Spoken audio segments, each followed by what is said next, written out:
வணக்கம். தந்தையின் பாட்காஸ்ட் செய்திகளை வாசிப்பது மார்ஷல். முதலில் தலைப்புச் செய்திகள். அமெரிக்காவில் இருந்து இன்று காலை சென்னை திரும்புகிறார் முதல்வர் ஸ்டாலின். முதல்வரை வரவேற்க திமுகவினர் ஏற்பாடு. வீட்டுமனை பட்டா ஒதுக்கீடு முறைகேடு வழக்கில் அமைச்சர் பெரியசாமி நேரில் ஆஜராக சிறப்பு நீதிமன்றம் உத்தரவு. குற்றச்சாட்டு பதிவுக்காக வரும் 30ஆம் தேதி ஆஜராக அறிவுறுத்தல். 6 மாதங்களுக்கு பிறகு சிறையில் இருந்து வெளியே வந்தார் டெல்லி முதல்வர் அரவிந்த் கெஜ்ரிவால். குடும்பத்தினர் மற்றும் தொண்டர்கள் உற்சாக வரவேற்பு. அந்தமான் நிக்கோபாரின் தலைநகரான போர்ட் பிளேயரின் பெயர் ஸ்ரீவிஜயபுரம் என மாற்றம்.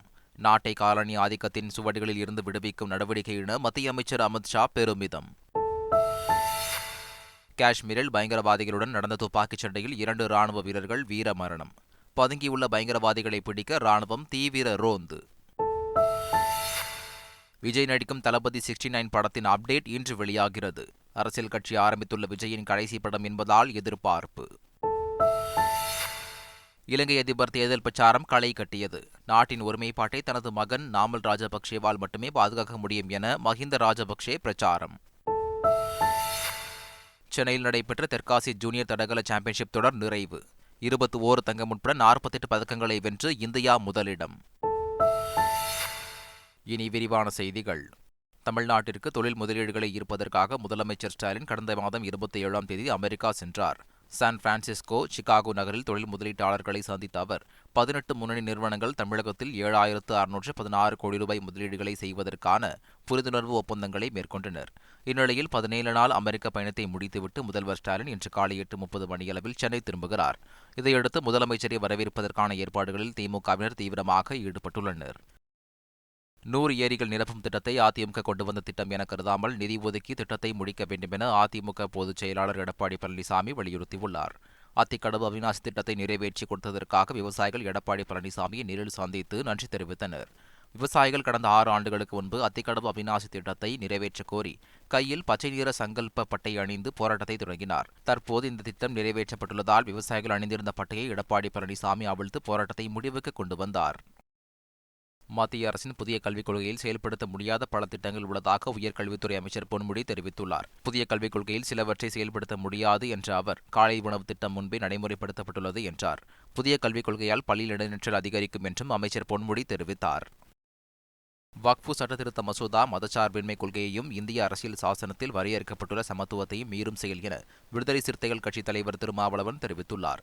இந்த மசோதாவில் 1955ஆம் ஆண்டின் வக்ஃபு சட்டங்களில் கொண்டுவரப்பட்டுள்ள மாற்றங்களை நாடாளுமன்ற கூட்டுக்குழு மறுபரிசீலனை செய்ய வேண்டுமென வலியுறுத்தினார். கோவையில் செயல்பட்டு வரும் ஹோட்டல் அன்னபூர்ணா உரிமையாளர் சீனிவாசன் மத்திய நிதி அமைச்சர் நிர்மலா சீதாராமனிடம் கிரீம் பன்னுக்கு ஜிஎஸ்டி போடப்படுவது குறித்து கேள்வி கேட்டதும் பின்னர் மத்திய அமைச்சரிடம் மன்னிப்பு கேட்டதும் பரபரப்பை ஏற்படுத்தியது. இந்நிலையில் அன்னபூர்ணா நிறுவனத்தின் எக்ஸ் தள பக்கத்தில் cream plus bun equal to cream bun என்ற வாசகத்துடன் வீடியோ பதிவிடப்பட்டது. இந்த வீடியோ இரவு 9:30 மணியளவில் எக்ஸ் தளத்தில் இருந்து நீக்கப்பட்டது. தொடர் அரசியல் அழுத்தத்தின் காரணமாக அன்னபூர்ணா நிறுவனத்தின் இந்த வீடியோ நீக்கப்பட்டதா என சமூக வலைதளத்தில் விவாதங்கள் எழுந்துள்ளன. அன்னபூர்ணா ஹோட்டல் உரிமையாளர் மத்திய நிதியமைச்சர் நிர்மலா சீதாராமனிடம் மன்னிப்பு கோரிய விவகாரத்தில் இந்தியா கூட்டணி பொய் பிரச்சாரம் செய்வதாக எம்எல்ஏ வானதி சீனிவாசன் கண்டனம் தெரிவித்துள்ளார். பரம்பரையாக பொய் பிரச்சாரம் மூலம் வெறுப்பு அரசியல் செய்யும் இந்தியா கூட்டணி கட்சிகள் தங்கள் இஷ்டம் போல திரித்து பொய் அவதூறுகளை பரப்ப முயற்சிப்பதை வன்மையாக கண்டிக்கிறேன் என அவர் கூறியுள்ளார். தமிழக அரசின் பல்வேறு துறைகளில் அதிகாரிகள் நிலையில் 507 காலி பணியிடங்களுக்கும் நேர்முக தேர்வு அல்லாத அதற்கு அடுத்த நிலையில் 1820 காலி பணியிடங்களையும் நிரப்புவதற்கான குரூப் 2 போட்டித் தேர்வு இன்று நடைபெறுகிறது. ஒட்டுமொத்தமாக 7,93,967 பட்டதாரிகள் இந்த தேர்வை எழுதுகின்றனர். தமிழகம் முழுவதும் 2,763 மையங்களில் தேர்வுகள் நடைபெறுகின்றன. சென்னையில் 2,051 மையங்களில் தேர்வுகள் நடைபெறுவதாக அறிவித்துள்ள டிஎன்பிஎஸ்சி காலை 9 மணிக்கு பிறகு வரக்கூடிய தேர்வர்கள் தேர்வு மையங்களுக்குள் அனுமதிக்கப்பட மாட்டார்கள் என்றும் டிஎன்பிஎஸ்சி தெரிவித்துள்ளது. புதுச்சேரியில் அரசுக்கு சொந்தமான இடத்தில் தேவாலயம் அமைக்க எதிர்ப்பு தெரிவித்து விநாயகர் சிலையுடன் சென்ற இந்து முன்னணியினரை போலீசார் தடுத்து நிறுத்தினர். நெல்லித்தோப்பு தொகுதிக்குட்பட்ட பெரியார் நகர் பகுதியில் அரசுக்கு சொந்தமான இடத்தில் புனித ஆரோக்கிய மாத சிலைகள் வைக்கப்பட்டு ஆண்டுதோறும் சிறப்பு வழிபாடு தேர்பவனி நடைபெற்றுவது வழக்கம். இந்த நிலையில் அங்கு தற்காலிக தேவாலயம் அமைத்து மாதா சிலையை வைத்து வழிபட்டதாக கூறப்படுகிறது. இதை கண்டித்து விநாயகர் சிலை வைக்க அங்கு சென்ற இந்து முன்னணியினரை போலீசார் தடுத்து நிறுத்தினர். அப்போது தள்ளுமுள்ளு ஏற்பட்டது. திருப்பூர் மாவட்டம் உடுமலை அருகே பாலப்பம்பட்டி பகுதியில் அதிவேகத்தில் சென்ற கார் இருசக்கர வாகனம் மற்றும் பேருந்து நிறுத்தத்தில் காத்திருந்தவர்கள் மீது மோதி கவிழ்ந்தது. இந்த விபத்தில் மோகன்ராஜ், ராஜகோபால் மற்றும் ரங்கசாமி ஆகியோர் உயிரிழந்தனர். காரை ஓட்டி வந்த கணவன் மற்றும் மனைவி, குழந்தை ஆகியோர் தனியார் மருத்துவமனையில் அனுமதிக்கப்பட்டனர். விபத்து தொடர்பாக போலீசார் வழக்கு பதிவு செய்து விசாரணை நடத்தி வருகின்றனர். சென்னையை அடுத்த ஸ்ரீபெரும்புதூரில் உள்ள சாம்சங் எலக்ட்ரானிக்ஸ் நிறுவன தொழிலாளர்களின் காலவரையற்ற வேலைநிறுத்த போராட்டத்தால் 2வது நாளாக உற்பத்தி முடங்கியது. ஊதிய உயர்வு, தொழிலாளர் சங்கத்தை அங்கீகரிக்க வேண்டும் உள்ளிட்ட கோரிக்கைகளை வலியுறுத்தி 100க்கும் மேற்பட்ட தொழிலாளர்கள் வேலைநிறுத்தத்தில் ஈடுபட்டுள்ளனர். சென்னை தலைமைச் செயலகத்தில் சாம்சங் நிறுவன அதிகாரிகள், தொழிற்சங்க தலைவர்கள் மற்றும் அதிகாரிகள் நடத்திய பேச்சுவார்த்தையில் உடன்பாடு எட்டப்படாத நிலையில் வரும் திங்கட்கிழமை மீண்டும் பேச்சுவார்த்தை நடைபெறவுள்ளது. அந்தமான் நிக்கோபாரின் தலைநகர் போர்ட் பிளேயரின் பெயரை ஸ்ரீ விஜயபுரம் என பெயர் மாற்ற மத்திய அரசு முடிவு செய்துள்ளது. இது தொடர்பாக எக்ஸ் தளத்தில் பதிவிட்டுள்ள மத்திய உள்துறை அமைச்சர் அமித்ஷா, தேசத்தை காலனி ஆதிக்கத்தின் சுவடுகளில் இருந்து விடுவிக்க வேண்டுமென்ற பிரதமர் மோடியின் சிந்தனைக்கு ஏற்ப பெயர் மாற்ற முடிவு செய்யப்பட்டுள்ளதாக கூறியுள்ளார். டெல்லி மதுபான கொள்கை முறைகேடு புகார் தொடர்பாக ஏற்கனவே அமலாக்கத்துறை தொடர்ந்த வழக்கில் முதல்வர் அரவிந்த் கெஜ்ரிவாலுக்கு ஜாமீன் வழங்கப்பட்டிருந்தது. இந்நிலையில் சிபிஐ தொடர்ந்த வழக்கிலும் அவருக்கு ஜாமீன் வழங்கப்பட்டதை அடுத்து 176 நாட்களுக்கு பிறகு திகார் சிறையில் இருந்து அரவிந்த் கெஜ்ரிவால் விடுவிக்கப்பட்டார். அவரை கட்சித் தொண்டர்கள் திகார் சிறைக்கு வெளியே வரவேற்றனர்.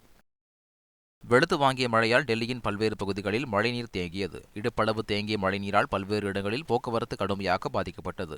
பொதுமக்கள் மிகவும் சிரமத்திற்கு ஆளாகினர். இந்நிலையில் சாக்கெட் மெட்ரோ பகுதியில் வெள்ளநீர் சூழ்ந்ததால் அங்கு நிறுத்தி வைக்கப்பட்டிருந்த வாகனங்கள் அனைத்தும் மழைநீரில் மூழ்கின. பணி முடிந்து வாகனங்களை எடுக்க வந்த அதன் உரிமையாளர்கள் துயரத்திற்கு ஆளாகினர். உத்தரப்பிரதேச மாநிலம் ஜெரான் பகுதியில் கனமழை காரணமாக ஏரி, குளங்கள் நிரம்பியுள்ளன. பகுஜ் ஆற்றில் வெள்ளம் பெருக்கெடுத்ததால் குடியிருப்புகளுக்குள் தண்ணீர் சூழ்ந்தது. இதனால் பொதுமக்கள் பெரும் சிரமத்திற்கு ஆளாகியுள்ளனர். மீட்புப் பணியில் மாநில தேசிய பேரிடர் மீட்புப் படையினர் ஈடுபட்டுள்ளனர். மேற்கு வங்கத்தில் படுகொலை செய்யப்பட்ட பெண் பயிற்சி மருத்துவருக்கு நீதி கேட்டு கொல்கத்தாவில் மார்க்சிஸ்ட் கம்யூனிஸ்ட் கட்சியினர் ஆர்ப்பாட்டம் நடத்தினர். லால் பஜார் பகுதியில் ஒன்று கூடிய மார்க்சிஸ்ட் கட்சியினர் கொல்கத்தா மாநகர ஆணையர் வினித் கோயல் பதவி விலக வேண்டும் என வலியுறுத்தினர். மேற்கு வங்கத்தில் மருத்துவர்களின் நீண்டகால போராட்டத்தால் சுகாதார சேவையில் ஏற்பட்ட இடையூறால் 29 பேர் இறந்துள்ளதாக முதலமைச்சர் மம்தா பானர்ஜி வருத்தம் தெரிவித்துள்ளார். இது தொடர்பாக அவர் வெளியிட்ட பதிவில், இறந்தவர்களின் குடும்பங்களுக்கு தலா 2 லட்சம் ரூபாய் நிவாரணம் வழங்கப்படும் என்று அறிவித்துள்ளார். ஆந்திர மாநிலம் சித்தூர் மாவட்டம் பழமனேர் அருகே மொகிலி மலைப்பாதையில் சென்ற ஆந்திர அரசு பேருந்தின் பின் டயர் திடீரென வெடித்து ஓட்டுநரின் கட்டுப்பாட்டை இழந்தது. இதனால் எதிர்ப்புற சாலையில் இருந்து பாய்ந்ததால் எதிர் திசையில் வந்து கொண்டிருந்த லாரி மீது மோதியது. அருகில் வந்து கொண்டிருந்த மற்றொரு லாரியும் விபத்தில் சிக்கியது. விபத்தில் 3 வாகனங்களிலும் பயணித்தவர்களில் 8 பேர் பலியாகினர், 30 பேர் படுகாயமடைந்தனர். பீகார் மாநிலம் சமஸ்திபூரில் தனியார் மருத்துவமனையில் பணியாற்றிய செவிலியரை மருத்துவர் சஞ்சய் குமார் பாலியல் பலாத்காரம் செய்ய முயற்சித்த சம்பவம் அதிர்ச்சியை ஏற்படுத்தியுள்ளது. உதவியாளர் இருவருடன் மது அருந்திய மருத்துவர் செவிலியரை பாலியல் தொந்தரவு கொடுத்துள்ளார். மருத்துவர் பலாத்காரம் செய்ய முயற்சித்த போது அங்கிருந்த அறுவை சிகிச்சை கத்தியை கொண்டு மருத்துவரின் பிறப்புறுப்பை அறுத்துவிட்டு செவிலியர் தப்பியுள்ளார். மருத்துவமனைக்கு சென்ற போலீசார் மருத்துவரையும் அவரது உதவியாளரையும் கைது செய்தனர். இமாச்சல பிரதேச மாநிலம் மண்டி நகரில் மீண்டும் சட்டவிரோதமாக கட்டப்பட்டதாக கூறப்படும் மசூதியை இடிக்கக் கோரி இந்து அமைப்பினர் போராட்டம் நடத்தினர். மசூதியை நோக்கி செல்ல முயன்றதால் அவர்கள் மீது போலீசார் தண்ணீரை பீச்சி அடித்து விரட்டி அடித்தனர். இதனால் அந்த பகுதியில் பரபரப்பான சூழல் காணப்பட்டது. சென்னை நேரு விளையாட்டரங்கில் கடந்த 3 நாட்களாக நடைபெற்ற தெற்காசிய ஜூனியர் தடகள சாம்பியன்ஷிப் தொடர் நிறைவடைந்தது. இதில் இந்தியா, பாகிஸ்தான், இலங்கை, பூட்டான், நேபாளம், வங்கதேசம் உள்ளிட்ட 7 நாடுகள் பங்கேற்றன.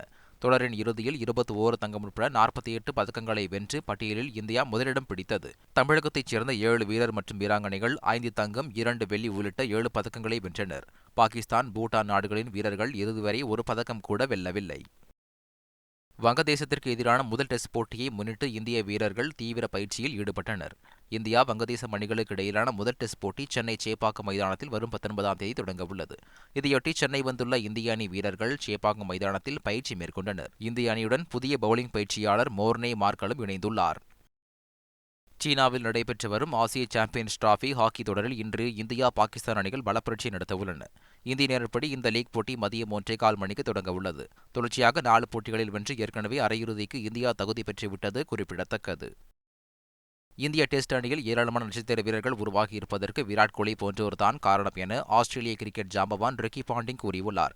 கோலியை பாராட்டி பேசியுள்ள பாண்டிங், இந்திய டெஸ்ட் அணியின் அணுகுமுறையை மாற்றி அமைத்ததில் கோலிக்கு பெரும்பங்கு இருப்பதாக கூறியுள்ளார். வீரர்கள் மத்தியில் வெற்றிக்கான வேட்கையை கோலி விதைத்தார் என்றும் ரிக்கி பாண்டிங் கோலியை புகழ்ந்துள்ளார். IPL தொடரில் வீரர்களை தக்கவைப்பதற்கான விதிமுறைகளை BCCI வெளியிட தாமதமாகும் என தகவல் வெளியாகியுள்ளது. வரும் டிசம்பர் மாதம் மெகா ஏலம் நடைபெறவுள்ளது. இந்த மாத தொடக்கத்தில் எத்தனை வீரர்களை ஓர் அணியில் தக்க வைக்கலாம் என்பது குறித்த அறிவிப்பை BCCI வெளியிடும் என எதிர்பார்க்கப்பட்டது. இந்நிலையில் விதிமுறைகளை வெளியிட BCCI இன்னும் நேரம் எடுக்கலாம் என்றும், இந்த மாத இறுதியில் வருடாந்திர கூட்டத்தில் வெளியிட வாய்ப்புகள் இருப்பதாகவும் கூறப்படுகிறது. மறைந்த தேமுதிக தலைவர் விஜயகாந்தின் மகனான சண்முக பாண்டியனை வைத்து திரைப்பட இயக்குநர் பொன்ராம் புதிய படத்தை இயக்குகிறார். பொன்ராமின் சொந்த ஊரான மதுரை மாவட்டம் உசிலம்பட்டி அருகே உள்ள பூச்சிப்பட்டியில் படப்பிடிப்பு நடைபெறுகிறது. இதற்காக வருகை தந்த நடிகர்கள் சண்முக பாண்டியன், சரத்குமார் ஆகியோருக்கு கிராம மக்கள் உற்சாக வரவேற்பு அளித்தனர். சென்னையில் உள்ள தமிழக இயக்குநர்கள் சங்கத்திற்கு ஐஸ்வர்யா ரஜினிகாந்த் 10 லட்சம் ரூபாய் நிதியுதவி அளித்துள்ளார். இயக்குநர்கள், உதவி இயக்குநர்களின் வாரிசுகளுக்கு ஒவ்வொரு ஆண்டும் 10 லட்சம் ரூபாய் நிதியுதவி வழங்குவதாக ஐஸ்வர்யா ரஜினிகாந்த் உறுதியளித்திருந்தார். அதன்படி முதற்கட்டமாக 5 லட்சம் ரூபாய் நிதியுதவி அளித்தார். இயக்குநர்கள் சங்க தலைவர் RB உதயகுமார், செயலாளர் பேரரசு உள்ளிட்டோர் இணைந்து அந்த நிதியை பெற்றுக் கொண்டனர். இந்தியாவுடன் இணைந்து திருகோணமலை பிரதேசத்தில் தமிழர் பகுதியை அபிவிருத்தி செய்யும் திட்டம் உள்ளதாக அதிபர் ரணில் விக்ரமசிங்க தெரிவித்துள்ளார். அதிபர் தேர்தலில் போட்டியிடும் அவர் அம்பாறை சாய்ந்த மருதில் பிரச்சாரக் கூட்டத்தில் பங்கேற்று எதிர்கால திட்டங்கள் குறித்து விவாதித்தார். இந்தியாவுடன் இணைந்து திருகோணமலை பிரதேசத்தையும் முன்னேற்ற உள்ளதாக கூறினார். ஸ்ரீலங்கா பொதுஜன பெருமுன கட்சியின் அதிபர் வேட்பாளராக முன்னாள் அதிபர் மஹிந்த ராஜபக்சேவின் மகன் நாமல் ராஜபக்சே போட்டியிடுகிறார். அவரை ஆதரித்து அம்பாந்தோட்டை மாவட்டத்தின் பிளியத்தை நகரில் மஹிந்த ராஜபக்சே பிரச்சாரம் செய்தார். உள்நாட்டுப் போரை முடிவுக்கு கொண்டு வந்து தேசிய பாதுகாப்பை உறுதிப்படுத்தியதாக பெருமிதம் தெரிவித்தார். நாடு முன்னேற்றம் அடையும் போது 2015ஆம் ஆண்டு அரசியல் சூழ்ச்சியால் வீழ்த்தப்பட்டதாகவும், தற்போது சூழ்ச்சி முடியவில்லை என்றும் வேதனை தெரிவித்தார். பாகிஸ்தானின் அணு ஆயுத ஏவுகணை திட்டத்திற்கு தேவையான தொழில்நுட்ப உதவிகளை அளிக்கும் 5 நிறுவனங்கள் மற்றும் ஒரு தனிநபர் மீது அமெரிக்கா பொருளாதார தடை விதித்துள்ளது. ராக்கெட் தொழில்நுட்பம் மற்றும் உற்பத்தி தொடர்பான 4 சீன நிறுவனங்கள் மற்றும் ஒரு பாகிஸ்தான் நிறுவனம் மீது கடுமையான பொருளாதார தடைகளை விதித்துள்ளது. லுவோ டோங்மே என்ற சீன குடிமகன் மீதும் பொருளாதார தடை விதிக்கப்பட்டுள்ளது. ஏவுகணை தொழில்நுட்ப கட்டுப்பாடு சட்டத்தை இவை வேண்டுமென்றே மீறியதால் இவற்றின் மீது தடை விதிக்கப்படுவதாக அமெரிக்கா தெரிவித்துள்ளது. மீண்டும் தலைப்புச் செய்திகள். அமெரிக்காவில் இருந்து இன்று காலை சென்னை திரும்புகிறார் முதல்வர் ஸ்டாலின். முதல்வரை வரவேற்க திமுகவினர் ஏற்பாடு. வீட்டுமனை பட்டா ஒதுக்கீடு முறைகேடு வழக்கில் அமைச்சர் பெரியசாமி நேரில் ஆஜராக சிறப்பு நீதிமன்றம் உத்தரவு. குற்றச்சாட்டு பதிவுக்காக வரும் 30ஆம் தேதி ஆஜராக அறிவுறுத்தல். 6 மாதங்களுக்கு பிறகு சிறையில் இருந்து வெளியே வந்தார் டெல்லி முதல்வர் அரவிந்த் கெஜ்ரிவால். குடும்பத்தினர் மற்றும் தொண்டர்கள் உற்சாக வரவேற்பு. அந்தமான் நிக்கோபாரின் தலைநகரான போர்ட் பிளேயரின் பெயர் ஸ்ரீவிஜயபுரம் என மாற்றம். நாட்டை காலனி ஆதிக்கத்தின் சுவடுகளில் இருந்து விடுவிக்கும் நடவடிக்கை என மத்திய அமைச்சர் அமித்ஷா பெருமிதம்.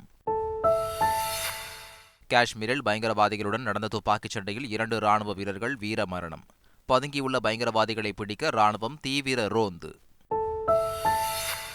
விஜய் நடிக்கும் தளபதி 69 படத்தின் அப்டேட் இன்று வெளியாகிறது. அரசியல் கட்சி ஆரம்பித்துள்ள விஜயின் கடைசி படம் என்பதால் எதிர்பார்ப்பு. இலங்கை அதிபர் தேர்தல் பிரச்சாரம் களை கட்டியது. நாட்டின் ஒருமைப்பாட்டை தனது மகன் நாமல் ராஜபக்சேவால் மட்டுமே பாதுகாக்க முடியும் என மஹிந்த ராஜபக்சே பிரச்சாரம். சென்னையில் நடைபெற்ற தெற்காசிய ஜூனியர் தடகள சாம்பியன்ஷிப் தொடர் நிறைவு. 21 தங்கம் உட்பட 48 பதக்கங்களை வென்று இந்தியா முதலிடம். இத்துடன் தந்தையின் பாட்காஸ்ட் செய்திகள் நிறைவடைந்தன. வணக்கம்.